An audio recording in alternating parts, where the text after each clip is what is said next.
Welcome to the Excel Pod. Hey everyone, and welcome to a brand new series of road trips, navigating life with Jesus. I am so excited to be back recording episodes and sharing them with all of you after a very long break. And I'm especially excited about this new series on decisions. It really goes without saying, but young adulthood is filled with major decisions that in many cases change the course of our lives, and it forms us into the person that we're becoming. How do we make decisions, though, that glorify God? What role does community play in those decisions? What does not conforming to the world actually look like? These are some of the questions we'll be discussing throughout this series. But first, we need to establish and recognize the importance of offering our whole selves to God and how that impacts the decisions we make. My guest and I will discuss the importance of not compartmentalizing our lives, how Paul's words in Romans chapter 12 and verse 1 help us recognize that our lives are meant to be lived in complete service to God, and some practical ways we can live a life in full surrender to God. My guest today is Wes McAdams. Wes is the preaching minister at the Church of Christ on McDermott Road in Plano, Texas, and is the founder of Radically Christian and the host of the Radically Christian podcast. And I'm Tyler Wall, and you're listening to Road Trips. All right, Wes McAdams, welcome to the show. Thanks, brother. Glad to be here. Yeah, absolutely. Been wanting to have you on for a while now. I'm glad we're finally getting to do it. Today, we're starting a new series on decisions. You know, young adulthood, it doesn't even have to be said. It's filled with these big life decisions, and we know what they are. It's college.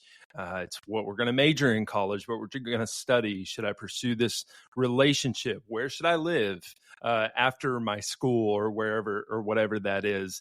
And so decisions are a big part of young adulthood. But for starters, I kind of wanted to establish the fact that every decision we make, every part of our lives should be offered to God. I know you just gave a sermon with this verse. And so Romans chapter 12, verse 1, which says, I appeal to you, therefore, brothers, by the mercies of God, to present your bodies as a living sacrifice, holy and acceptable to God, which is your spiritual worship. So can you just walk us through that verse from Paul, and how does that encourage us to offer every part of our lives to God?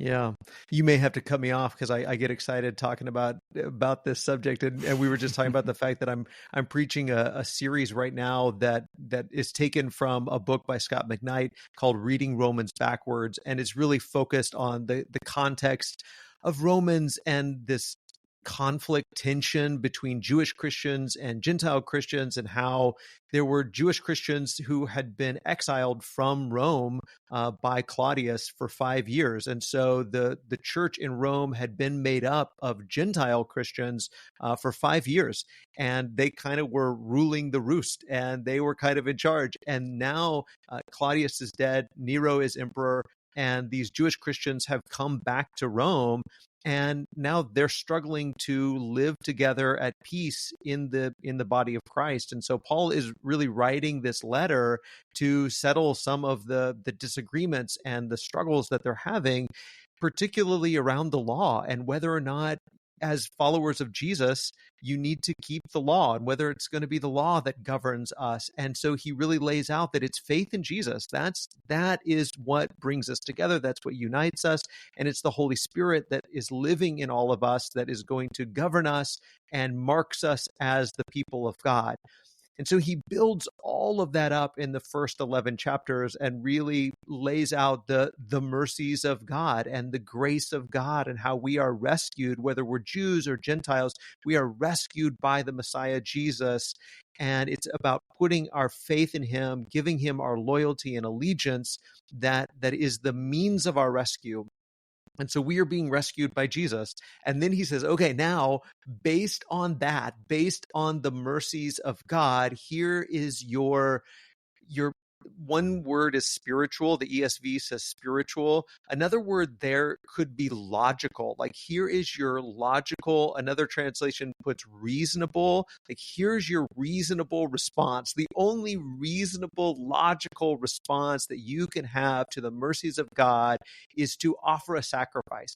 And in the ancient world, whether you're talking to Jews or Gentiles and you say, God has done this great thing for you, the reasonable response is for you to offer a sacrifice to him. That makes perfect sense. Everybody would agree with that, whether they were a pagan or they were Jew. No matter what, you would say, yeah, I will offer a gratitude offering to my God and say thank you for what you've done for me. What's shocking, though, is that Paul says, here's your sacrifice. Your sacrifice isn't a dead sacrifice. It's a living sacrifice. Which it's like, well, wait, what is that? What's a living sacrifice? And it is your body, like your whole body, your whole self is the response to God for his mercies, because God has been so merciful and so gracious, and he has given you the gift of reconciliation and adoption and sanctification and all these wonderful words that Paul's been talking about. And we respond to him by offering our whole body as a living sacrifice. That's our response to God for his mercy. Yeah, I love that. The only acceptable response to all that they had been reading in the letter, which we often say, Romans 1 through 11 is all this theology and the meat and the real deep stuff. And then 12 through 16 is when it gets practical and this is every day. And there's some truth to that. But we really need to look at the first 11 chapters so that we can understand why it is that we live this way as followers of Jesus. And so I really like, and I was telling you this, I really like how you made this connection, and Paul makes this connection of Jews and Gentiles of his audience and saying, okay, this is your sacrifice. Okay, great. We understand sacrifice. We understand this kind of worship. But Paul says it's your body. And it's not just like body as in our hands and our arms and things. It's all of us. It's heart, soul, mind. It's all of us living an entire living sacrifice towards God.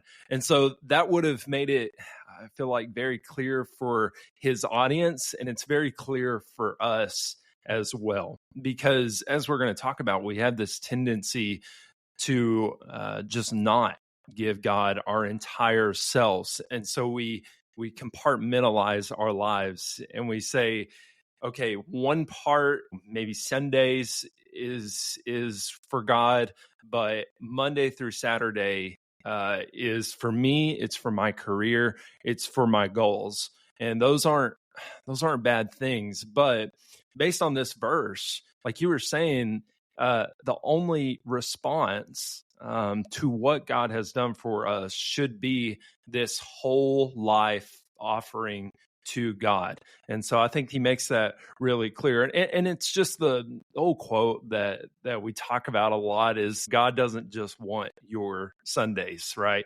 He wants full surrender, every part of our lives. It's one whole life with God. And like I said, we'll talk about this, but there really isn't a such thing as my work life, my education life, and my spiritual life. It's all one life with God. And that's what God wants from us. Yeah. So I want to talk a little bit more about compartmentalization. How does that harm our walk with God? Like, what does that do? Yeah.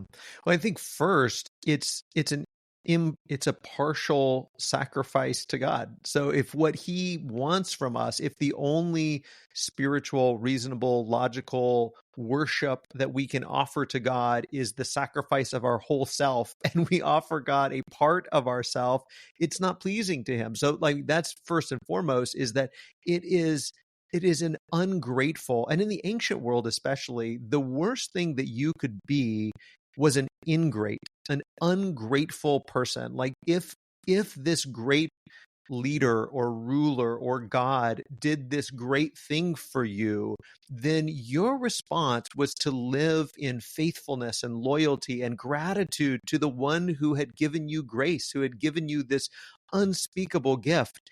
And if you respond to that grace with less than a grateful response, it is a shameful response. And so that's part of it. But I would say too, part of the context here that he says in verse 2, he says, don't be conformed to this world, but be transformed by the renewal of your mind, that by testing you may discern what is the will of God, what is good and acceptable and perfect. So that those ideas are really tied together. The idea of offering our body to God as a living sacrifice and having our mind renewed so that we know what God's will is. I think what happens when we don't offer our whole self to God and we compartmentalize our lives is that we have blind spots, because there is a part of our life that doesn't really belong to God. So if our politics don't belong to God, if our our relationships don't belong to God, our chasing after money and wealth and career or whatever doesn't belong to God, then we don't really see. We're like, well, I don't think I'm doing anything bad over here. I don't think I'm doing anything bad over there. I think this is fine. I think this is okay. But because we haven't surrendered it to God, we may have idols lurking in those compartments that we're not really willing to deal with. And then even back to the idea of the Jew-Gentile thing, we all have this tendency to think, well, the real problem, the real threat is those people. Young people might think it's old people might think it's young people, Jews might think it's Gentiles might think it's Jews. And we all think it's someone else. But we don't see how we are the problem sometimes, because we haven't offered our whole self to God. And when we offer our whole self to God, that's when we start to have those blind spots, those logs in our eyes revealed to us. And we think, oh, I was doing this thing and I didn't even realize it because I wasn't offering that aspect of my life to God. Yeah. It opens up these blind spots in our lives, and then you mentioned idols, and I had that in my notes as well. It makes the way for idols in our lives. It makes the way for something, and it can be anything, to come before our relationship with God. And when that is the case, then we're kind of compartmentalizing our lives. I feel like I did this when I went to college. I kind of separated like what I was studying or what I was going to school for, or what my purpose was going to Oklahoma State. Like, I kind of separated that from God, and I was like, well, this is my education. Okay, what does this have to do with God? And like, looking back, the answer is everything. It has everything to do with God. And we'll talk about, like, practically speaking, like, what does that actually look like later down the road.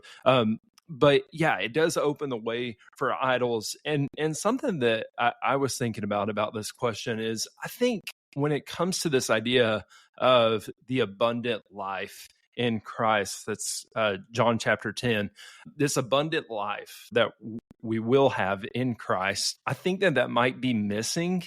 And maybe you can help me hash this out. That might be missing from our lives when we're not totally offering it all to God.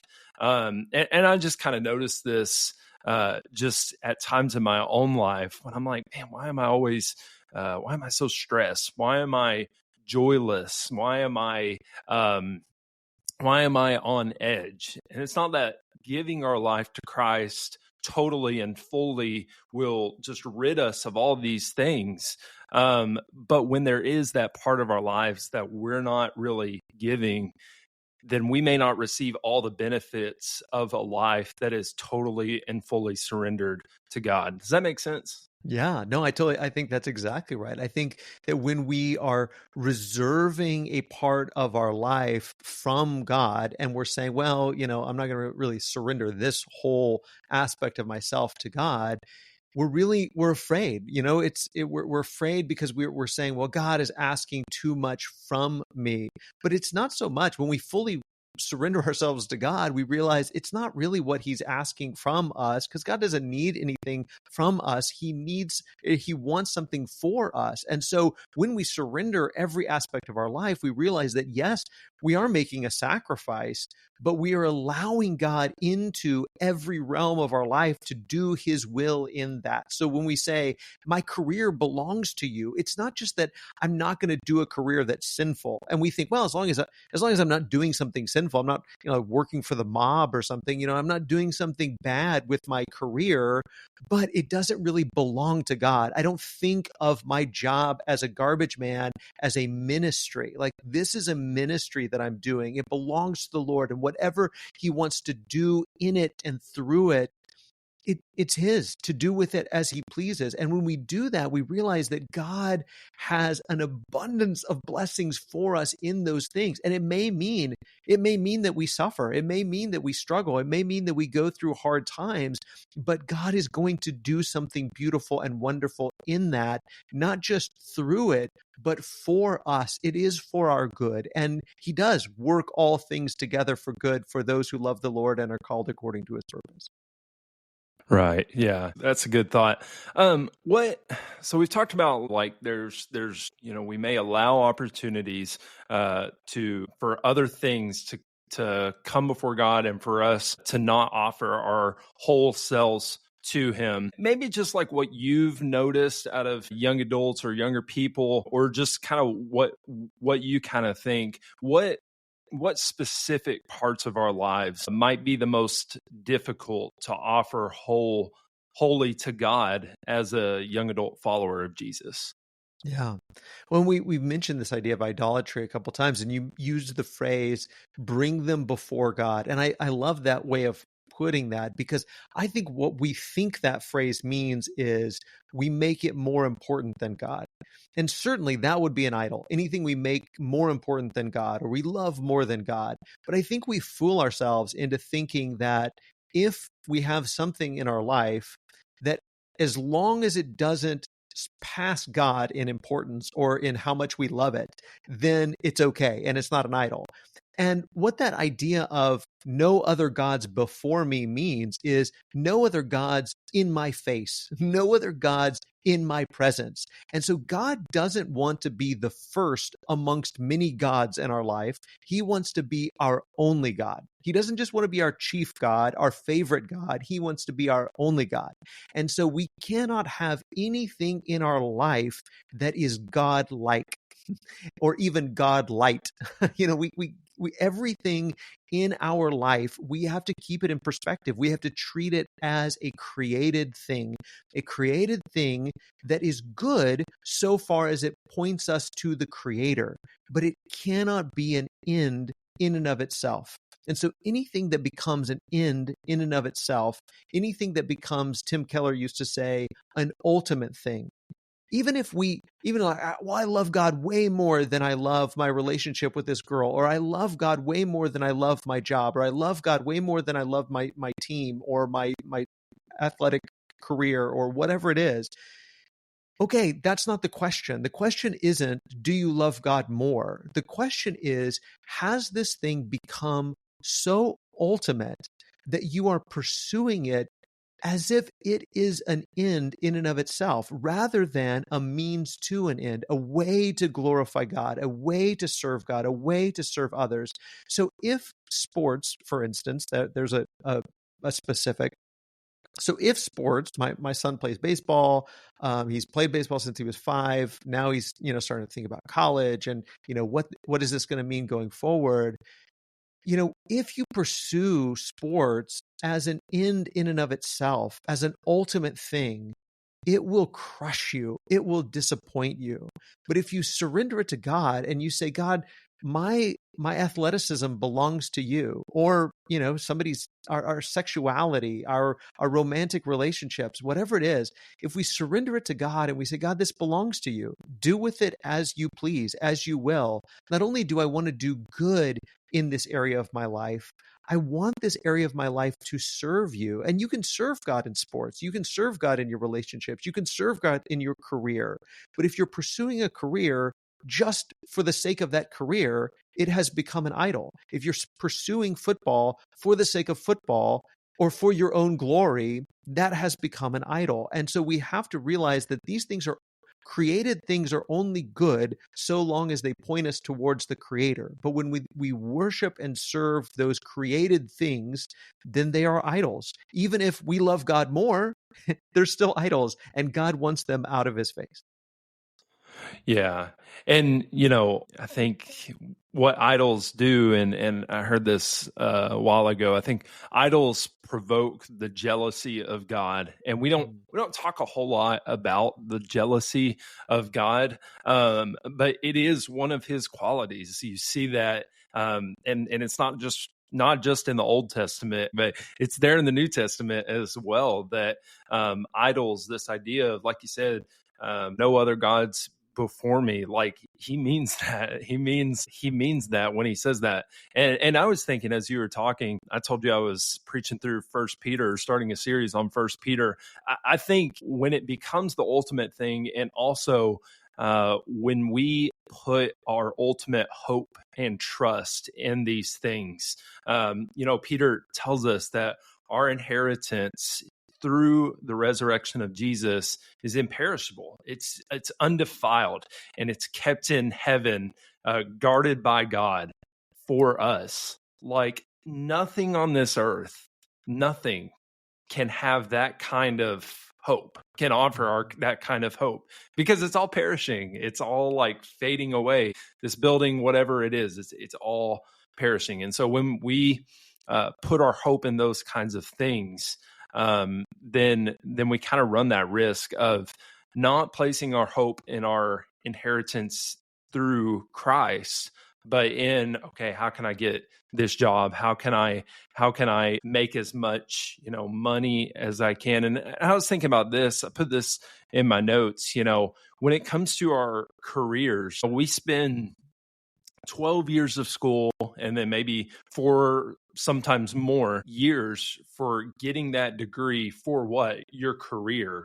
Okay. You spend so much time into that, and it's a good thing. And like you were saying, you can offer that to God, and you can say, this is yours. This is my ministry. But when culture and our society kind of says, hey, this is the thing you really should be spending the most time on and energy towards, man, then it can be really easy for all of us to kind of fall into that trap, that illusion of, okay, well, school is over here telling me that, like, this is kind of what life is all about, get a career, get a good job that I like, and there's really isn't that aspect of your work, your career, what you do being a ministry. And so I really like what you said there about idols and things not becoming the main thing, because ultimately those can't satisfy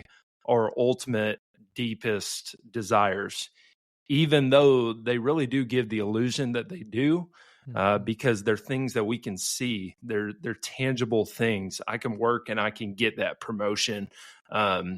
And like I said, and like you were saying, it's not that it's a bad thing. It's not a sinful thing, but we have to bring that before God, and we have to realize that this is this is my ministry. This is going back to Romans 12, this is my sacrifice. This is my worship to God. So, like I said, we're doing this series on decisions, and how decisions are such a big deal as a young adult. How does this mindset of offering my whole self to God, how does that impact our decisions? Yeah. Well, to go back to that idea of an ultimate thing, that a thing, a created thing, a hobby, a career, sports, whatever it is, has become ultimate if you cannot imagine living without it. Like, something is only in its proper place if you can imagine your life without that thing. And we even say all the time, I couldn't live without blank. I couldn't live without Dr. Pepper. I couldn't live without coffee. I couldn't live without football. I couldn't live without, like, that's a problem. Like, even if we're kidding, that's a problem.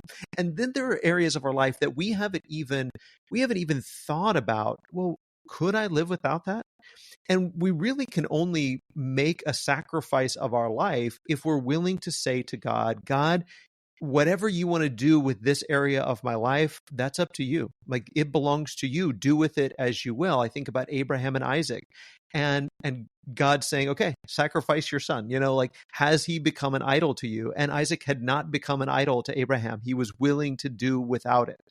And so I think we have to, when we're making decisions about our life, we have to constantly be sort of looking at everything through that lens. Have I really surrendered this to God? Am I willing to do without it? What if this doesn't work out? What if it doesn't pan out? What if God has other plans?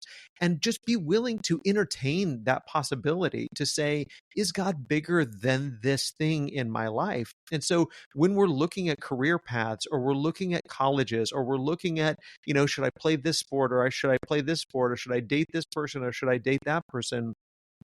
Be willing to say, well, what if God was asking me to do something entirely different? Would I be willing to do that? It's this ability to sort of hold everything with an open hand, because we know that it's temporary. We know that it's fleeting. It's Ecclesiastes. Everything is, the Hebrew word is hevel. It's smoke. Like, it's all going to disappear anyway. And we really only enjoy things for what they are, and use things for what they are, and take advantage of things for what they should be taken advantage for, when we understand that they're temporary and they're fleeting. And so when we make any decision, we have to sort of, say, what's permanent here? And that's our relationship with God. And what's temporary? And that's everything else. And just recognizing this is temporary, it's fleeting. What's the best way to live this? What's the best choice here? But ultimately, would I be emotionally okay if none of this worked out? And that really helps us to enter in every decision in such a healthy way, when we can say, hey, I'm going to pursue this. I'm going to go after this career. I think this girl I'm dating, I think she might be the one, whatever it is. But I'm okay. Whatever God decides, I'm okay. I'm content. It's Philippians 4. I've learned how to be content in every situation. I might have plenty, I might have an abundance, and I might have a lack. But God's going to take care of me, because I can do all things through Christ who strengthens me. So it's filtering every decision through that lens. Yeah, I really like the way you frame that, because I was thinking about this, and we hear this from whether it's a preacher, youth minister, parents, whoever, and it's very well meaning, but there's this message to when you graduate high school, when you go to college, when you're starting that career or whatever that is, of kind of, hey, remember, every decision you make is really important, and this is a big deal. Like, I remember being 18 and being like, okay, like, I feel a lot of pressure because of that, so like, don't mess this up. And so I think when you kind of frame it like you did, that's a lot more helpful, because it kind of helps us think like, okay, like, this may not work out. I can like, it's kind of that thinking of replacing what if with even if, like, even if this doesn't work out, like, even if maybe I'm 2 years into this degree, say I'm majoring in business, and I'm like, man, maybe I want to switch to something else. Maybe I want to go into English, become a teacher, become a writer, or whatever that is. I can be okay with that. Like, I don't have to worry, what are people going to think? What are people going to say? What I'm worried about, what I'm concerned about, is the approval of God, and thinking, okay, God, for whatever reason, this is happening. This is going to happen, and I'm okay with that. And so I really like the way you frame that. But on the other hand, I was thinking, every decision that we make, especially those big ones, they do form us into the person that we are becoming. John Mark Comer talks a lot about this. Those decisions that we make, they do form us, and they do shape us into the person that we are ultimately becoming. And so offering our whole selves to God, I think that helps us kind of make each decision, because it realizes and it says that this is an act of obedience and submission to God. Okay, I know that what I do is going to form me into the person that I'm becoming. Okay, and yes, that has the opportunity to kind of give us a lot of pressure and a lot of like tenseness, but it doesn't have to. Kind of like what you were saying, like we'll be okay if whatever this doesn't work out, because ultimately our faith is eternal. Our walk with God, our quote unquote spiritual life that we talk about, like that's the thing that's going to be eternal. That's the thing that's going to last forever.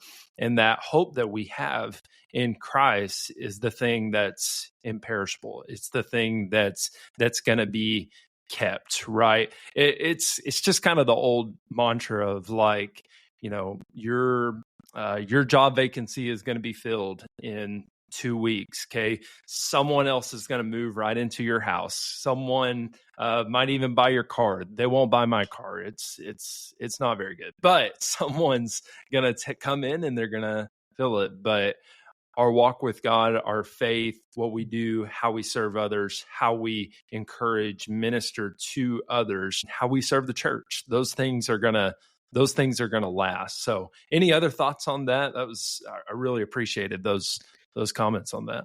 Well, I really appreciate the way you sort of reframed that or added to that, because it really made me think that, you know, I like this idea that I hear people talking about. It's usually around clothing, but they talk about decision fatigue and how tired we get from having all of these choices. And man, if you have to wake up every day and have to decide, who am I going to be today? What's my identity going to be today? How am I going to dress? What am I going to eat? So many decisions to make.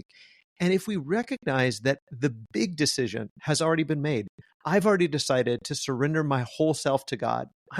I'm here today to show up, to just live out the decision that I already made. I already made the big decision. Now it's just some little decisions that are associated with that. It's really liberating, and it really does help to alleviate some of that anxiety that says, I don't have to reinvent myself today. I don't have to decide these big questions. That doesn't mean the decisions don't matter. They do matter. They matter a great deal. But the big decision, the umbrella under which all of these small decisions, the umbrella under which it exists, has already been decided. I've already decided my whole life belongs to Him, and everything else is just icing on that cake. Yeah, I really like that. And just to kind of close it off with an example, we think of Jesus, thinking about Philippians chapter 2, God in flesh, right?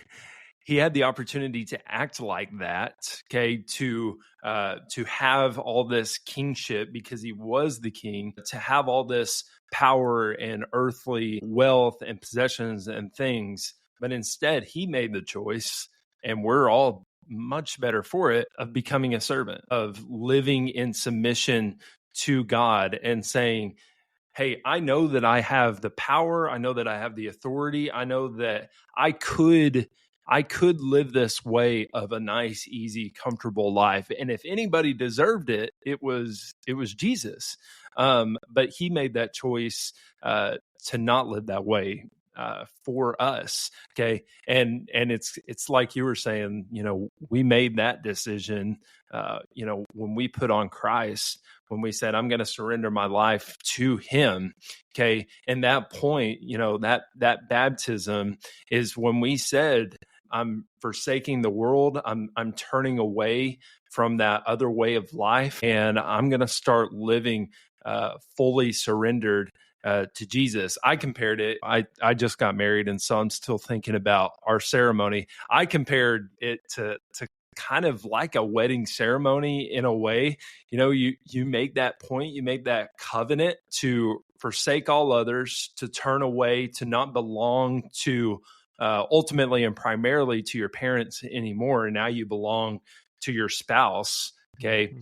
And from that point on, you've made that decision. Now you live in that covenant. You live in that commitment. So every day you just stack the layers, right? You live constantly doing these acts of love, these acts of service, because, and this isn't romantic, and you're not going to see this in a rom-com, but because you made that commitment, because you said, this is what I'm going to do. Okay. It's not the the warm fuzzy feelings all the time. It's just the everyday commitment, and that's what it is to be a follower of Jesus as well. You made that big decision, and it felt really good, and okay, now the real work begins. And so we live each day in whole service to God. So kind of switching gears to more of the practical everyday kind of side of this. What kinds of qualities, what kinds of virtues need to be ours in order to give us this kind of life to God? Like what kind of qualities and virtues need to be ours to give ourselves whole to God? Well, I mean, it goes back to several things that you've said already. It's all of Romans 1 through 11. It's faith. That's really what it comes down to, is that our surrender to God is based on faith. And it's tied to things like hope and a knowledge of the gospel. Like, do we really believe that this is true? Do we really believe that Jesus is reigning as the Son of God? Do we really believe that he gave his life for us? Do we really believe that he's coming again? Do we really believe in the inheritance that he has for us? Do we really believe in these truths? And if we do, then of course we're going to make these decisions. We're going to surrender our whole life, our whole body to him as a living sacrifice, because why wouldn't we? Because that's what is coming true. It's like if someone told us that we had an inheritance of $100 billion. It's even better than that. But if we could even wrap our mind around $100 billion, and then I have a bad day today, okay, who cares? I have a bad day today. I've got $100 billion coming my way. Like, what difference does that make? Oops, something happened to my car, something happened to my house. Who cares? I have $100 billion coming my way. Everything that I do in my whole life would be filtered through the lens of, I have this inheritance coming. You say, yeah, but it might not come your way for another 30 years. Who cares? It's $100 billion. What we have coming our way is so much more than that. We are going to inherit everything.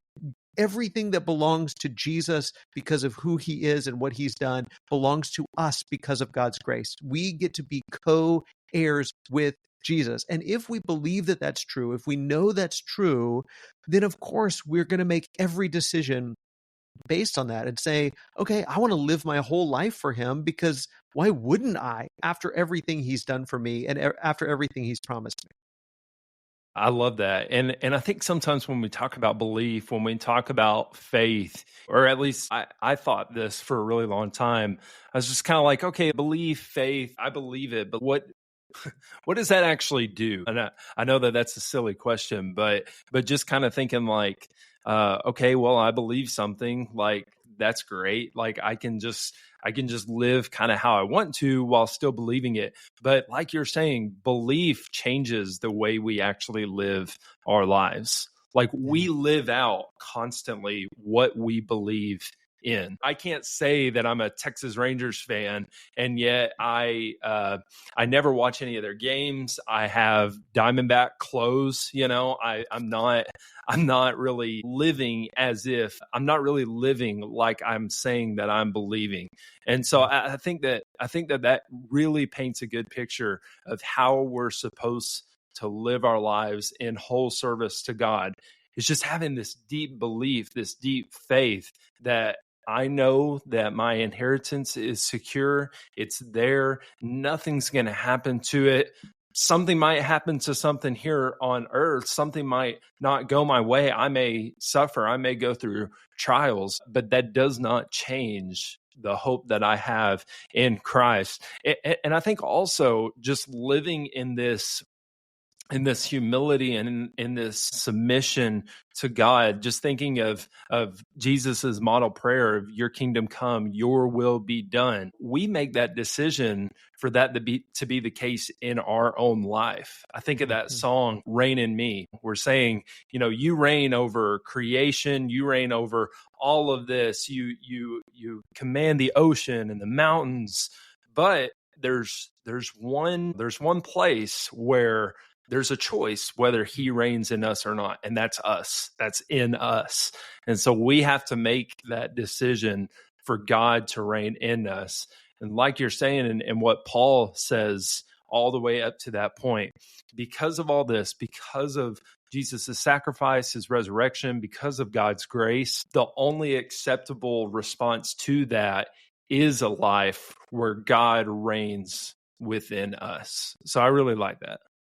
Well, and I'm so glad that you use that language of reign, because when we think about faith, we often think that faith is just, like you said, a belief in something. Like, I believe in Sasquatch, I believe in leprechauns, I believe in unicorns. And it's this belief in something, even though you don't have evidence for it. That's a horrible definition of faith. Faith is, even in Paul's definition, or rather the Hebrew writer's definition in Hebrews 11, it is this, it's commitment. It's loyalty, it's allegiance to a king. I can't see this king. I can't see the capital city of the New Jerusalem. I can't see the heavenly kingdom. I can't see these things with my eyes, but my allegiance, my loyalty, my commitment is to this king and his kingdom. My hometown, my capital city, my citizenship is in the New Jerusalem, even though I can't see it. Like, I could drive to Washington, D.C. If I was in the Roman Empire, I could get in a boat and I could go to the city of Rome. I can't go to the New Jerusalem that way, but that's where my allegiance is. That's where my loyalty is. That's where my commitment is. And like you said, it would be ridiculous and silly to say my allegiance is to this king, my faith is in this king, but I don't actually do the things that he says to do. Like, I don't actually follow his teachings. Like, if you have faith in Jesus, you will be living out the Sermon on the Mount. You will be doing these things because you trust that his way really is the best way, even if it doesn't look like that. And that's what it looks like to live out this sacrificing of our body, is do what Jesus tells you to do. Live the way that he tells you to live. This is what it looks like to really give your faith, your allegiance, your loyalty, your commitment to King Jesus. Absolutely. So last question I got for you. We've talked about, I feel like we've kind of covered a lot of what this is all about. But if there's anything else, what does this look like every single day to give a life that is completely offered to God? So here's how I would phrase it. Do something that only makes sense in light of the gospel. Like, that's how we know that we're offering our body to God as a living sacrifice, is if we're doing things that only make sense if the gospel is true, that only makes sense if Jesus died and was raised and is right now reigning at the right hand of God, and that he is coming back to deliver the rule and reign of God's kingdom to the Father. Like, if these good news things are true, then what you're doing makes sense. But if it's not true, what you're doing seems so ridiculous. Like, it seems so ridiculous to give away money. Like, why are you giving away money? Why are you being so generous? The things that the Christians did in Acts 2 and Acts 4, like, they were selling property and giving it to poor people because they had everything in common. There wasn't a single poor person among them. Nobody went without food because they took care of each other. And that's what we're still doing. That's what the church does every day. We make sure that everybody's bills are paid. Everybody has food to eat. Everybody has a roof over their head. Everybody has clothes to wear within our family. And that doesn't make sense. It doesn't make sense for us to say, mi casa es su casa, my house is your house, unless Jesus is king. And if Jesus is king, it makes perfect sense. So do things in your life that only make sense in light of the gospel. I love that, because you're thinking about, or you're talking about taking care of people, and that's kind of the church's mission, going all the way back to Acts 2. Nobody had need because people were just so generous. And it only makes sense in light of the gospel, because when we listen to culture and society and the world, it says, hey, well, first and foremost, and really only, you got to take care of yourself. You got to, get that 401k, get that, save all of that money, get that promotion, take, all your vacations. When we live as if, as if the gospel is truly in us and we're living as if Jesus died and rose from the grave, then like you were saying, we're going to do things that are just so radical to the world.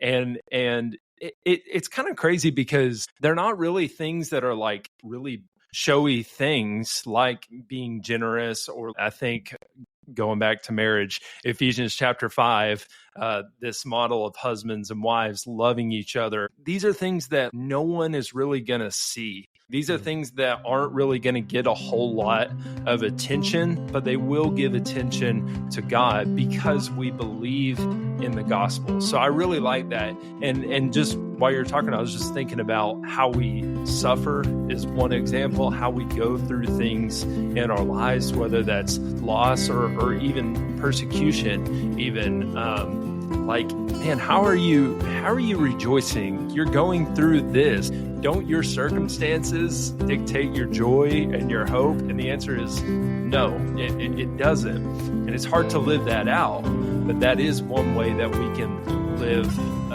totally offered to God. So those are some really, really good things. Wes, I really appreciate you coming on. This was a great conversation. Well, thanks for having me. This has been really rich. Thank you, Tyler. Absolutely.